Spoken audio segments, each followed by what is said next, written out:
Hai semua, manfaat minyak bumi memang sangatlah banyak. Beberapa produk yang sering digunakan oleh masyarakat berasal dari olahan minyak bumi. Minyak bumi ini bisa didapatkan di bawah lapisan bumi, baik di darat maupun di bawah permukaan laut.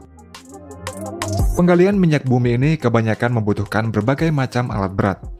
Dan jika sudah berhasil diambil, maka tahapan selanjutnya ialah proses pengolahan yang menghasilkan berbagai bentuk manfaat yang berbeda. Dan berikut ini adalah proses singkat pengeboran minyak dan gas di bawah laut. Minyak pertama kali ditemukan oleh bangsa Cina pada tahun 347 setelah Masehi.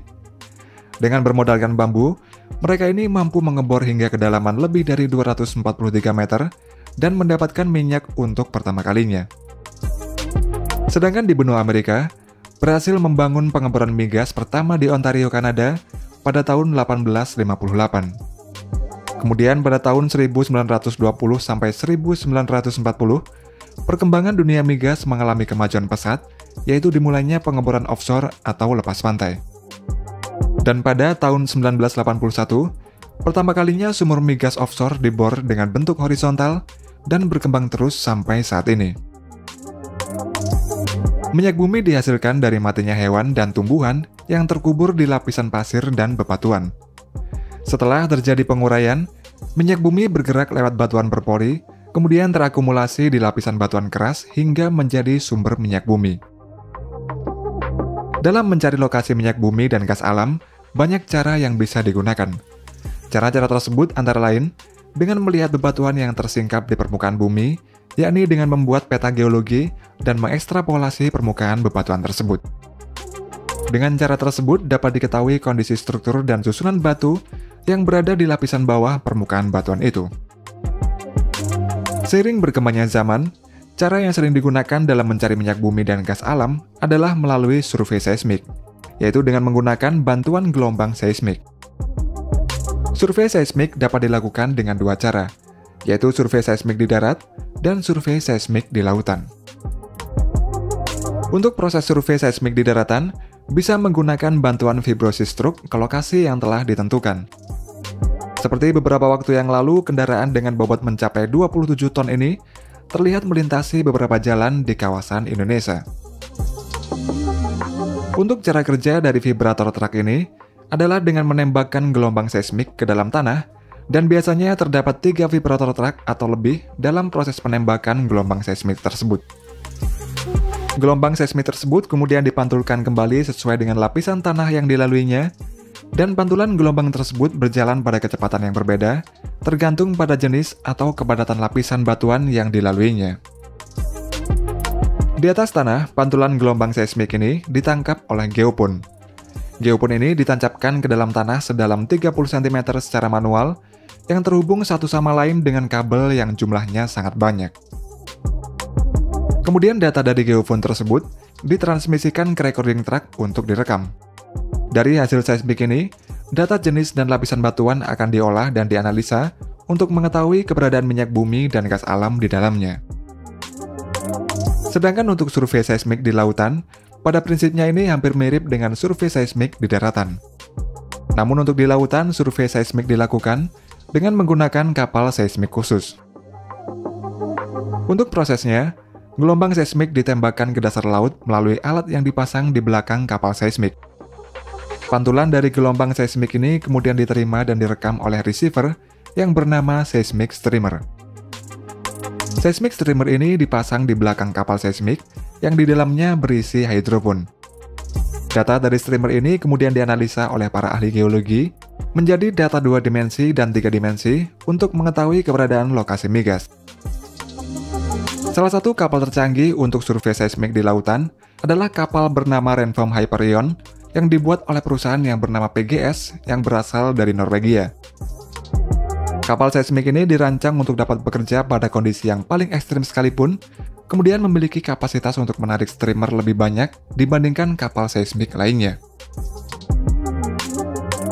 Setelah lokasi minyak bumi dan gas alam telah ditentukan, pada area yang akan dilakukan pengeboran, kemudian didatangkan drilling rig atau rig pengeboran.